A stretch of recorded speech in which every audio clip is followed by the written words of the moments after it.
Our meeting tonight is now open for sharing testimonies of healing through Christian Science. Elizabeth from New Hampshire, go ahead. Hello, good evening. I too would like to express my gratitude tonight for the Love is the Liberator magazine. It is so full of marvelous truth. It is a beacon of light and truly a comfort to read and study. I thank God and His expression in the form of Plainfield workers for this wondrous publication. This week I had an instantaneous proof of God's ever-presence and protective care. I was spontaneously helping to unload a stack of lumber without the proper footwear when a large pile of boards fell on my sandal-clad feet. Though the initial pain was excruciating, the thought came very strongly that I am not material, I am spiritual. With that, I unburied my feet and went back to work with no pain and never any evidence of an accident. Mrs. Eddy says, and I paraphrase, that error is a coward in the face of truth. I am ever grateful beyond words for this wonderful science and the amazing proofs of it that we see every day. Thank you. Thank you. Linda. Thank you very much for the readings tonight. I want to express my gratitude for another lesson in trusting God to unfold the timing and order of our work as we live these principles of Christian Science, the laws of the universe. God's laws. I had what felt like it was a tremendous task to complete with several moving parts to make way for another project that needed to be done. It appeared it might take quite a bit of time, and as the project began, it was brought to light that there were more things that needed to be done than realized. I could tell that it was going to be beyond my human will or my personal strength. I asked for the prayers of my practitioner, and I was instructed that I was not to force any task or push through it, especially out of fear or pressure, and that it was a waste of time. I would be wasting time, and that time is really God's time. Well, this task, the when, where, whys, and whos, and whats all fell into place, and it happened so quickly that I didn't even have a chance to try to plan, but rather found myself kind of going along like on a wave, and watched it unfold. This included those who came to help, strength, and time needed. Not only was that, but the task was completed in such an efficient, quick manner that the only explanation that God's hand was in it each step of the way. If it had not been such a challenge and beyond my ability, I would have thought I had done it on my own effort. But it was clear that God was in the whole thing, and it was just very amazing to watch it, and it was a great lesson, and that this is really what we should be doing with all tasks. I just wanted to share this testimony tonight, just out of thanks to God, and to express my gratitude for my practitioner's prayers, and to add another proof that we are not bound by material limits in any detail of our day. And I'm very grateful for the wisdom of God that saw us through this. And it was as if it never happened, I'm so grateful. I'm so grateful to be here tonight. I'm grateful for this church, most grateful to our God, to Mary Baker Eddy for this science. Thank you. Thank you. Day from Georgia, go ahead. Thank you. I'm grateful for today's calendar quote. Teach me to do thy will, for thou art my God. From Psalm 143. Through my study and practice of Christian Science, I've learned, and I'm still learning, to let God lead me moment by moment and day by day. I'm learning not only how to pray consistently and sincerely for His will to be done in all areas of my life, but to listen for guidance and direction in order to obey as closely as I can. I'm now not only willing, but glad to be redirected, to wait more patiently, and to take steps that I'm not completely certain about, with the desire to do only what He wants me to do, go only where He wants me to go, have only what He wants for me, and to share only what I feel He is truly giving. I know that I can go to my Father with any question or request, and that it will always be answered or not based on my limited expectations, trusting that He certainly knows best. Practicing this way is bringing much needed order and a sense of harmony to my activity, and allowing me to do just what I need to do each day. I'm grateful for gaining the discipline to allow things to unfold rather than trying to make something happen. I know that there is nothing I can accomplish without God, and I'm realizing that with Him, all things are possible.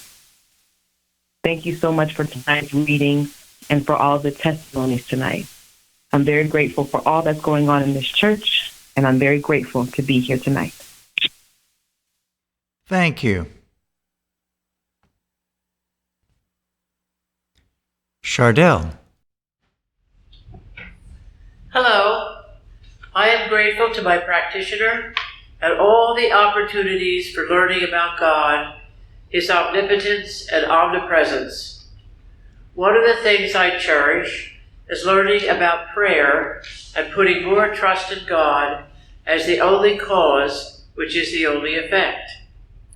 Recently, one of my adult grandsons turned to me for help when he was in a sticky situation with his mom. This particular young man has accepted prayer, although he does not practice Christian Science. I asked my practitioner for support for the prayers while I was praying for him. Within the same day, he told me that all was okay and that he had apologized to his mom.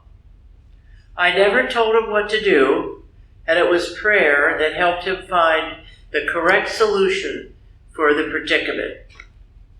One prayer that I use for children comes from an article by Mrs. Singletary, Praying for Your Children, and includes a quote from Bicknell Young's 1937 College. This is his quote: "A divine idea carries within itself the power to accomplish the divine purpose, and the responsibility of its unfoldment belongs to divine principle, who cares for each detail of its progressive being." End quote. And then from Mrs. Singletary's article, "Your child is a divine idea whom God loves and cares for. Everything your child needs for his unfoldment is already established in mind. Perhaps most comforting, the responsibility for your child's development belongs to God. He is and will care for every single detail. Isn't that wonderful to know?" Thank you. Thank you. Jeremy. My gratitude tonight is for how Christian Science and the teaching here has shown me how to listen with my spiritual sense to what God is saying to me each day. Learning to listen in this way has both really proven to me that God truly exists, but also that He is talking to each of us all the time. Over my time here, I've been able to do many things that were well beyond what I could ever have done before. And I was able to do this because of God's guidance each day, each minute. And also with practitioner support helping me to calmly trust that God will let me know all I must do each day. Spiritual sense also helps me to better discern when I read something, whether there is truth in it or not.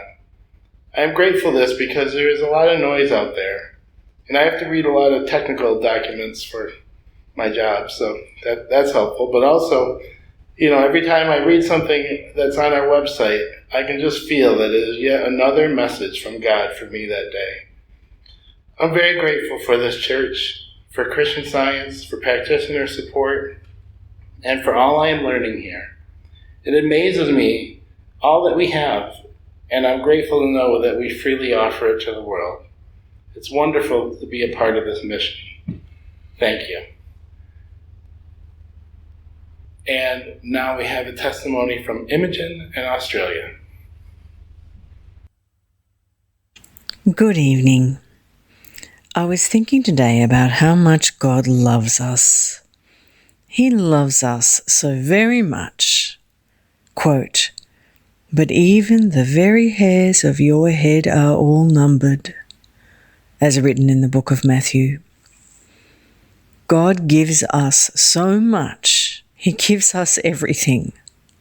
And I'm so grateful that He brought me to Plainfield Independent. I wanted to share my deepest thanks to our holy practitioners and teachers of this church. I almost can't say this enough, because we are being taught divine science here. The very doors of heaven are opening for us here. Sunday's roundtable entitled Brainwashing showed the absolute importance of watching, and that this is a great work that we can do for God to bless mankind. Mrs. Eddy writes, quote, "Never absent from your post, never off guard, never ill-humoured, never unready to work for God." End quote. Only Christian Science teaches us about this work of watching. Through loving and wise practitioner support here, I am learning the importance of watching and also how to perform an effective watch. It has been a joyful addition to my life to do this beautiful work for God, to bless mankind. We are always ready to pray and affirm the truth of Christian Science through our watching work.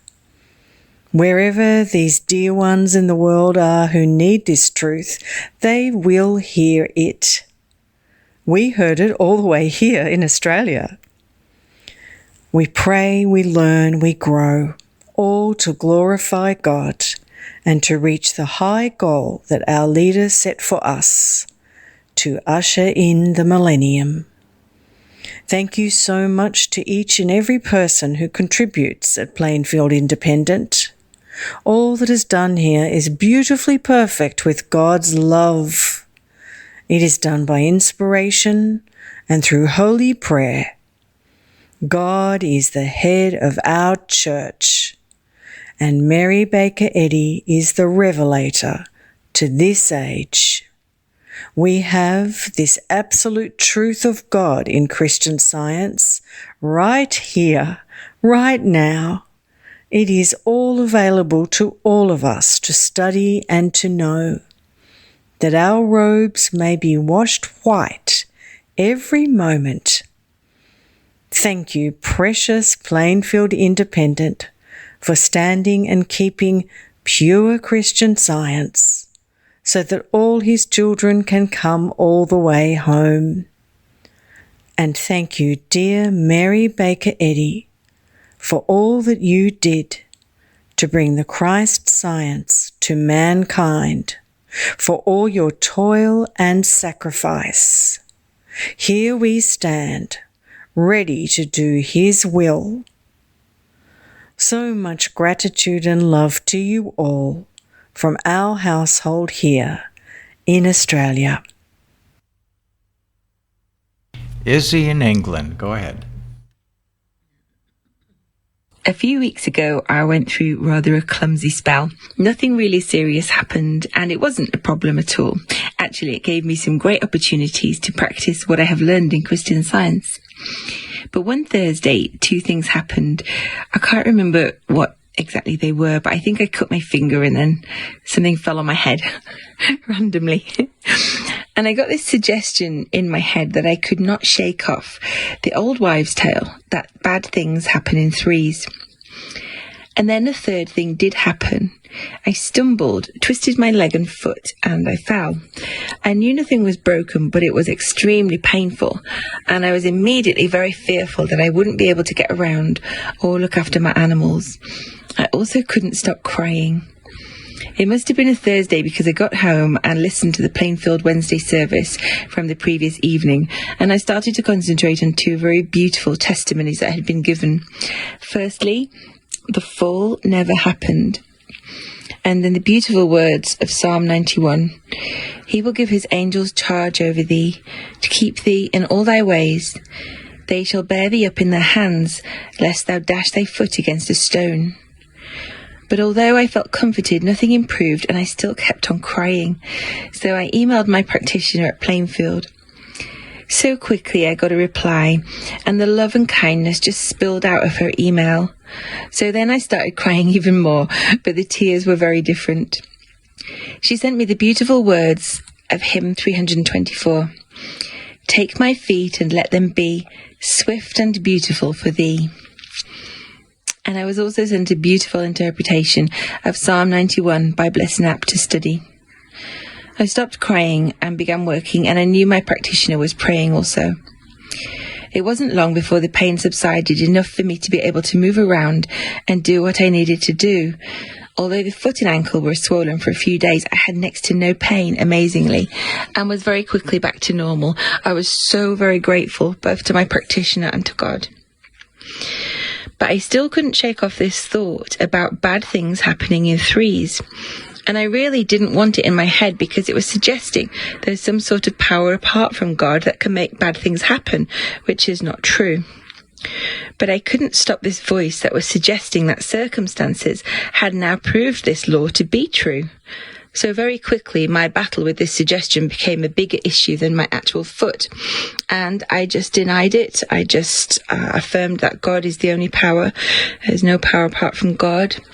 The error is not true because God did not make it and God made all. That's from Oneness by Bicknell Young. After a day or two, the best thing happened. I clumsily did something else to myself. I was out with my dogs late in the evening and one of the leashes got caught around my foot, tripping me up, and it sent me flying straight down onto the footpath on my hands and knees. As I got up and dusted myself down, I just started laughing because it had absolutely shaken that mesmeric suggestion right out of the window. The old wives' tale has been proven to be an absolute lie. And since then, I've had no more incidents. I have the feeling that this experience is something that I've been given to add to my bank of experiences and that I will refer to again one day in the future. Who knows? Well, obviously God knows. For now, I am so grateful for the lesson I have learned, although I don't think it's all completely clear yet. And I'm so grateful for the love and kindness of the Plainfield practitioner and how very quickly she replied and began helping me. Thank you so much. And I'm so grateful to God for guiding me on this inspiring, challenging, amazing journey. Thank you all so much and good night. Thank you. I'm so grateful to be learning that God takes care of everything in our life, that even seemingly simple things are governed by God, and there is no material science, as Mrs. Eddy says in our textbook. Well, I'm in a business that requires the use of a computer. In fact, virtually everything that we do in our business is done on a computer. So it's absolutely essential that our computers work all the time. And I remember an incident that I'll never forget. This was a few years ago when I had just taken on a young partner in my business, and who was very good with computers, very smart about taking care of computers. And one day he had been away on vacation, and he came back his first day back to the office, and his computer didn't work. So he was frantically trying to figure out what to do and what he should have done, and immediately started to think what he needed to check, and maybe thought he had to set up a backup computer, all of which would have taken a lot of time and additional expense. Well, it happened that morning I had called a Christian Science practitioner and asked for help because I needed to go into New York City to some meetings. And the practitioner gave me a few words of wisdom and reminded me that there was only one mind in control, not many minds, even though there might be many people. Only one mind was in control. Well, on my way in, I thought, well, this has got to be true for Tom's computer. One mind in control of everything. So anyway, I thought along those lines and put it in God's hands. And shortly after my meetings were finished, I got a call from my partner who said that just the most amazing thing just happened. Shortly after I had left the office, someone else in our office who works for a different company had called their computer repairman, who came right over to fix their computer. And while he was there, Tom asked him if he wouldn't mind looking at his computer. Well, he did so, and within about 5 minutes, he had it fixed and running. So on this call, Tom was so excited that this had happened and said, boy, were we lucky that this computer guy expert came into the office right away like that. Well, I couldn't resist myself. I said, no, we're not lucky. I said, this is God taking care of us, Tom. We're doing the best we can to do the right thing, and God takes care of those who do their best to do the right thing. And that set the stage for the whole rest of the day, actually for the whole rest of the week. So I'm very grateful for God's care, grateful for the help of that practitioner, grateful for Mary Baker Eddy for discovering and giving to mankind the science of being, the science of Christianity, proving God's power over everything, everything. I'm grateful for what I'm learning here about Christian Science, and I'm so glad to be here with you tonight. Thank you. Craig. Thank you, Farrelly, for those readings. And it's so it is so satisfying to know, and we have ample evidence, and so have generations before, of there being one principal God. We can depend on Him, and He's done so much forever. If we just give Him credit where the credit's due, and not be turned aside to think that it just happened or it was lucky. I've been experiencing some convincing evidence over the years. I remember recently, it was said, I read it in the Bible, in the Mrs. Eddy's, that Daniel felt safe in the lion's den when he knew God's creatures were harmless, useful, and indestructible. That's paraphrasing it. But I've been finding this in my life as a gardener or amateur gardener. It just seems the bees and the insects are grateful for me providing flowers and vegetables instead of being mad or feeling that I'm the enemy. And they buzz around happily, and they never bite or become a problem. They just coexist the way all God's creatures should. And recently several things have happened. A very large bee needed help outside, and I did my best to help it and to clear the way for it to get to a safe place because it was having trouble flying. So as soon as I moved the water hose, the bee, realizing it, moved quickly to its safety. Another time recently, a large bee found itself into my kitchen and didn't know how to get out. I tried to stay calm. I took a clear plastic container and followed it, seeing when I give it opportunity to help it along. So that I could, well, when it reached the window, I waited till it calmed down. And I'm sure I prayed, you can trust me. And it did calm down. And I just made sure it can go any further back, but it had to go out the window. So I put the plastic container over it, and then I opened the window and pushed the screen out, and it went about its happy way. But the beauty of it was that they are God's creatures, and if it was feeling any fear or danger, it would have given me some trouble. But again, it didn't. And I thank God. I just take it as a sign that God was telling me that they know Him also. And I thank God for Mary Baker Eddy to keep me calm in situations to do that. Thank you. Thank you. Yeah, this is Bruce, and I'm grateful for a wonderful blessing that I had this past week. What happened was I was involved in a business transaction that required that I engage the services of another company. So I walked into the office, talked to somebody there, explained my circumstances, and the person said there, okay, we can take care of this, and it requires that you pay a deposit to get this thing started. So I wrote out a check, gave them the money, and then I described this to another person that I was working on this project with, and this other lady says, no, there's a much simpler way to do this, and I'll tell you what, I'll reach out to an officer of this company and get it started, which she did.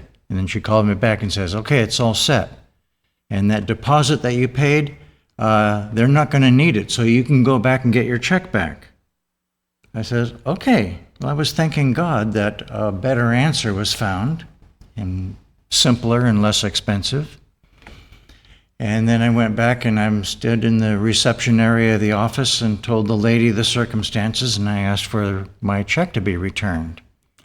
Well, she flipped through about a dozen or more files and couldn't find it, didn't know anything about it. And not only that, we heard somebody else in the background saying, no, we don't know anything about this. I thought, okay, what do I do? And the idea came. I'm going to call the officer of this company that this other person had mentioned earlier. So I'm standing there in the reception area, dialing the number for this other officer. Got on the phone with this lady, and of course she didn't know about the initial deposit. But the lady behind the desk in the reception area saw me on the phone, talking to somebody in her office, talking to somebody who could throw some weight around, and all of a sudden she says, okay, I'll go look for it. And then she went and looked for it, and sure enough, she found it and gave me the check back. God always provides a way, and I'm very grateful that He did provide a way this time. Not only a way to do this job more simply and less expensive, but to motivate this lady to find my check and give it back to me. God is so good. Linda, North Carolina. Linda from North Carolina, go ahead. Hi, good evening, everyone, and thank you so much for the inspiring testimonies, which I really hadn't planned to give a testimony, but everyone has inspired me to do so.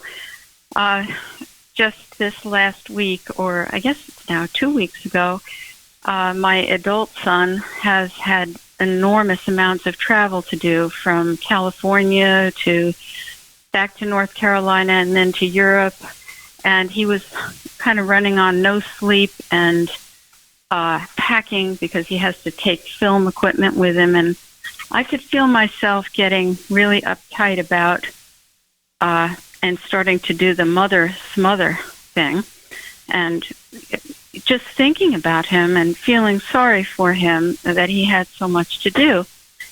And it's just like that. It was like a light went off and kind of I caught it. And I went, wait a minute now. Who's his mother?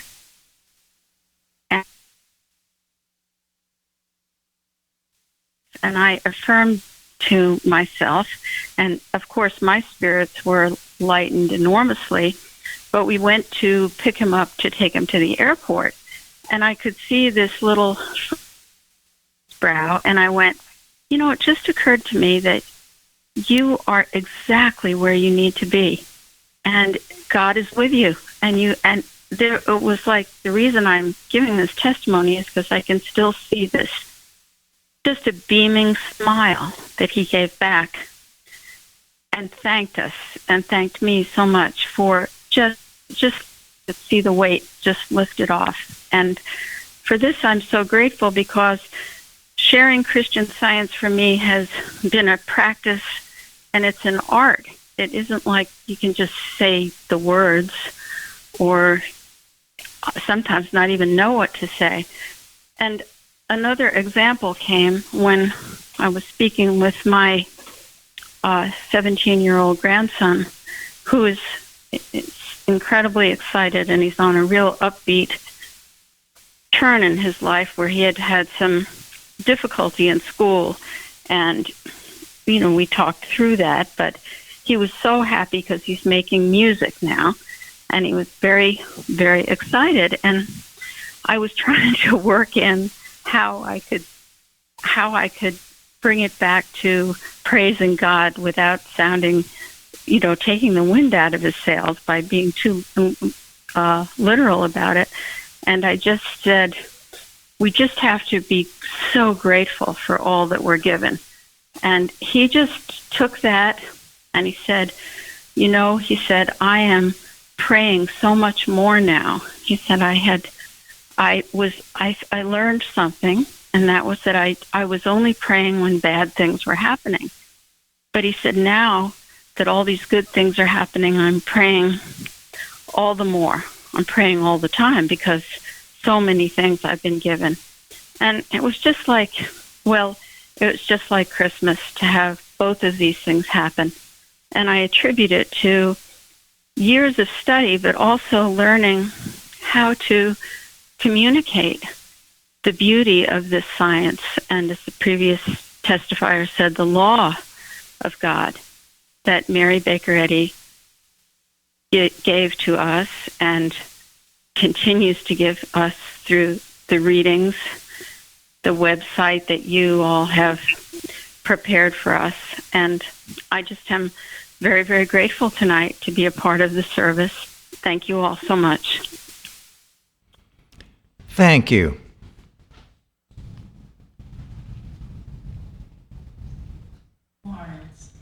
Florence from Georgia, go ahead.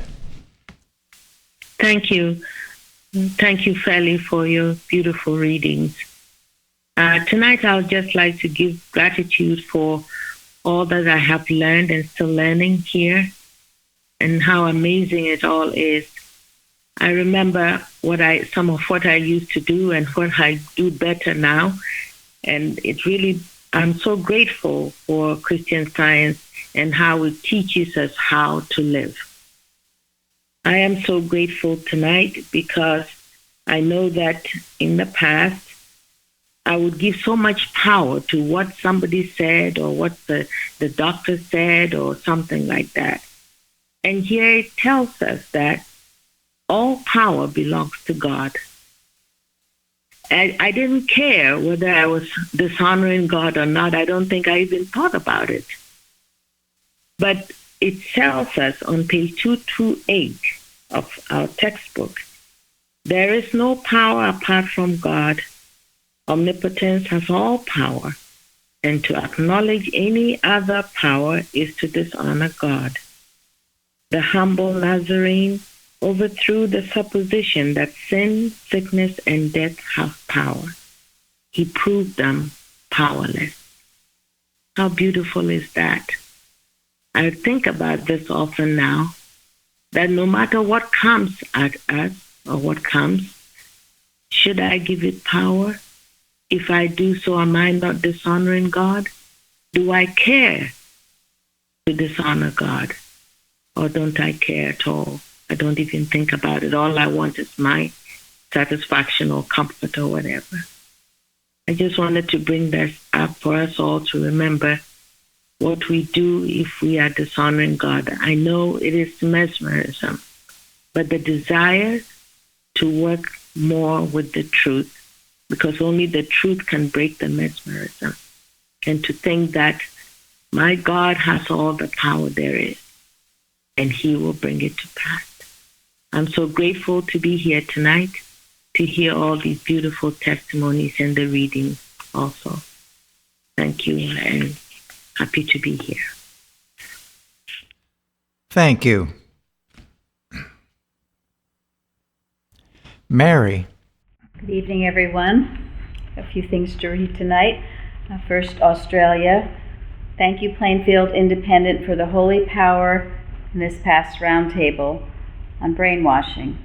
Only pure Christian science teaches the truth of the Adam dream, that it is a pretense of intelligence, named mortal mind, that must be guarded against and resisted by the divine mind. We are Christian soldiers when we claim this absolute truth in Christian science. I'll just read an excerpt of that tonight, since many things to read. Then another from England. Thank you so much for today's roundtable and for having the courage to speak of and denounce what is behind the current apparent world situation. The conversation about animal magnetism and hypnotism and how nothing can take hold in a mind which is already filled with truth, paraphrasing, reminded me of John Wyndham's wonderful book, The Ultimate Freedom. It is the story of his time.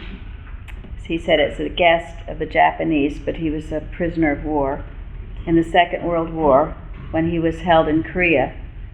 I have only the book on audio and no way to play it where I am, so this is retold from memory. But I recall one night in his cell he became aware of a strange, sinister pressure and had a strong feeling that he should pray, which he did do, for hours. Very late into the night, the strange feeling just stopped, as though a tap were turned off, and he fell asleep and thought little more of it. Years later, he met a Korean officer who took an interest in him, and oddly, I knew his name and rank and officer number. When Mr. Wyndham asked how come the officer knew him, the officer said it had been a standard practice, the night before prisoners were interrogated, to target them with some sort of mental manipulation or malpractice on them. He said he remembered Mr. Wyndham because he was the only prisoner he knew who had withstood this attack, and they had been unable to be effective on him. I've retold this story to many people who have all been touched by it. It has helped me greatly many times, along with the section early on in the book when he describes receiving a message to control thought, which he says he can only have come from God. Also, many thanks for the advice to turn to the hymnal when feelings of confusion and making it hard to think straight. All in all, I can't think of a better way to spend a precious hour than listening to and learning from the roundtable.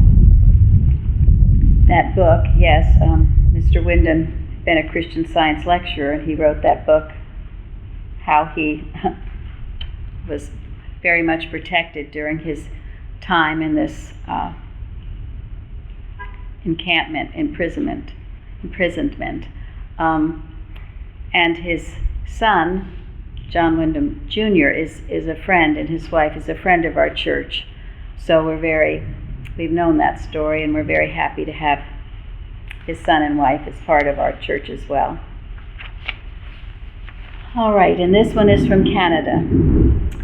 On page 516 of Science and Health, Mrs. Eddy speaks of the sunlight of truth glinting from the church dome and glancing into the prison cell.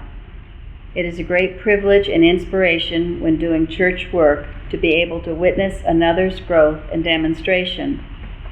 The only affiliation I currently have with the branch church where I was previously a member is to be part of the prison outreach. There is a practitioner there that is doing wonderful work in the prisons. All that I had previously been doing on that branch church prison committee, and still do independently now, due to my work schedule and the distance involved, is that although I haven't been making visits, I do continue to correspond with a prisoner who is relatively new in Christian Science. I didn't have the heart to discontinue writing to him. When I ceased branch church membership there, and I feel this communication has blessed us both. He tells me that he is in a location with some pretty hardened criminals. During COVID, there was a severe lockdown put in place in the prison, and any visitation to inmates were denied.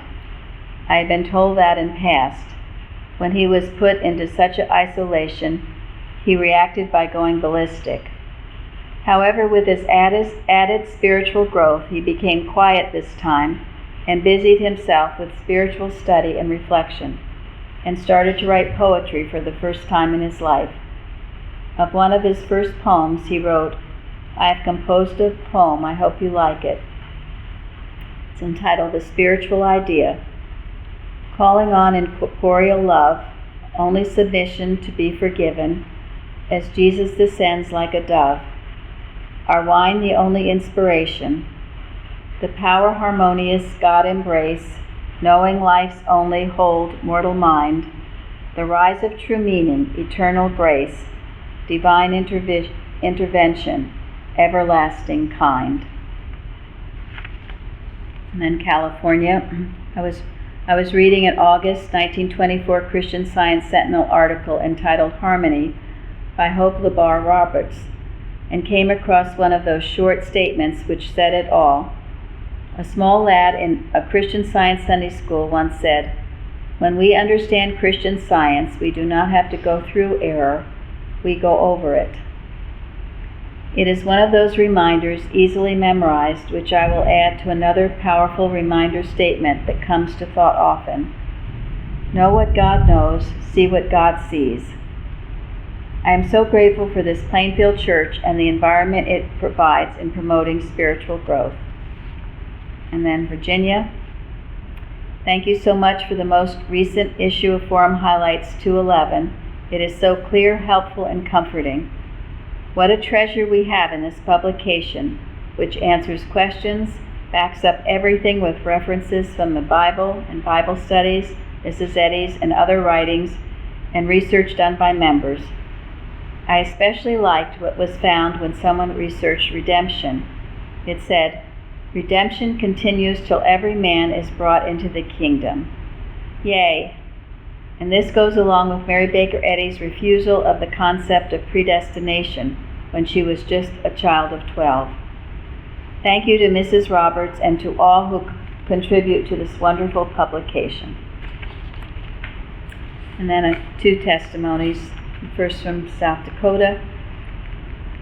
Thank you, Plainfield workers, for all you do to make it possible to deepen the understanding of and appreciation for Christ's science. The comforter promised by Christ Jesus is brought into reality by Mary Baker Eddy's devoted and consecrated actions over a lifetime of loving dedication. I so appreciate the watches that she established in support of a deeper, consecrated attention to issues at hand. Thank you, Plainfield, for presenting a watch each week from the Watching Point book compiled by Gilbert Carpenter with each Bible lesson. I truly appreciate your attention to such. My attention to the watch always gives me a deeper appreciation for the lesson. I am in awe of the incredible attention to substance and detail that Mary Baker Eddy provided in support of her mission of bringing forth the Comforter. Much appreciation to Plainfield and for your dedicated presentation of the Christ science. And then finally, this testimony from Virginia, someone fairly new. As another holiday weekend approached, I found our 3 adult children coming home to join us in celebrating a cousin's high school graduation and to host an engagement luncheon for a good friend getting married this fall. It seemed like a weekend to be happy for friends and their children. At the same time, it felt like a weekend of temptations to make comparisons. Life was not working out as I had hoped or expected. Joys that I had once known seemed threatened by concerns about the future. I called one of the practitioners at Plainfield who has been helping me to learn how to pray. She reminded me not to be impressed with the human picture, be it good or bad. One of my family members has been dealing with some depression and a fear that no matter how hard she tries, she is not able to get her life back on track. I can feel tempted to feel helpless, but then I remember that God is my help, and God is her help. So I worked with the pages of Science and Health that my practitioner gave me to study. In those pages, Mrs. Eddy tells us that we must prove, this is quote, prove through living as well as healing and teaching that Christ's way is the only way by which mortals are radically saved from sin and sickness, end quote. And then she also tells us that quote, to gain heavenly riches, we must forsake all worldliness, end quote.